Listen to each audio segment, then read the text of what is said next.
আসন্ন এই জাতীয় সংসদ নির্বাচনে ঢাকা 12 আসনের তৃণমূল থেকে উঠে আসা আমি মোহাম্মদ শাহজালাল। এই এলাকার মানুষের সকল ধরনের দুঃখ দুর্দশা আমি দেখেছি। এই এলাকাতে আমার পড়াশোনা, এই এলাকাতে আমার জন্ম। তাই আমি চাই ঢাকা 12 আসন সন্ত্রাস উগ্রবাদ মুক্ত একটি আসন এই জাতিকে উপহার দিতে পারি। তাই ঢাকা 12 আসনের সকল জনগণের থেকে আমি সমর্থন এবং দোয়া প্রত্যাশী। মোহাম্মদ শাহজালাল, বাংলাদেশ ইসলামী ফ্রন্ট, ঢাকা 12 আসনের প্রার্থী। আমাদের মার্কা মোমবাতি। আমরা আজকে দেখলাম যে অনেক চাঁদাবাজ, সন্ত্রাস এবং উগ্রবাদীয় দলরা দেখলাম যে বিভিন্ন প্রার্থীদেরকে হেনস্থা করতেছে এবং তারা অন্যান্য প্রার্থীদেরকে মূল্যায়ন করে না এবং প্রশাসনও দেখেছি দি আচরণ করেছে।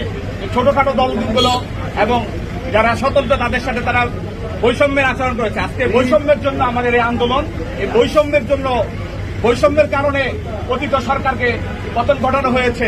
এরপরে আজকে আমরা এই নির্বাচনের উৎসব মুখর পরিবেশ দেখেছিলাম, কিন্তু দেখলাম নির্বাচনের তফসিল ঘোষণার পরের দিনই হাদিকে প্রকাশ্যে গুলি করে হত্যা করা হয়েছে।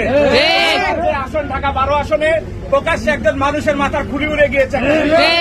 কোন বিচার এই সরকার, কোন ফেমাস ব্যক্তিত্ব যেভাবে পত্রিকাগুলো সংবাদগুলো নিউজ করা হয়, কিন্তু এই ছেলের কোন নিউজ আমরা দেখি নাই এবং এর জন্য কোন আন্দোলনও গড়ে ওঠে নাই। তাই আমরা চাই বাংলাদেশ ইসলামী ফ্রন্ট শান্তির পক্ষে, আহলে সুন্নাত ওয়াল জামাত সুফিবাদী মুসলমান শান্তির পক্ষে।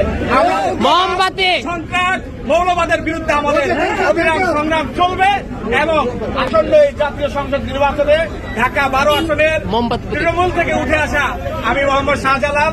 এই এলাকার মানুষের সকল ধরনের দুঃখ দুর্দশা আমি দেখেছি। এই এলাকাতে আমার পড়াশোনা, এই এলাকাতে আমার জন্ম। তাই আমি চাই ঢাকা 12 আসন সন্ত্রাস উগ্রবাদ মুক্ত একটি আসন এই জাতিকে উপহার দিতে পারি। তাই ঢাকা 12 আসনের সকল জনগণের থেকে আমি সমর্থন এবং দোয়া প্রত্যাশী। আসসালামু আলাইকুম।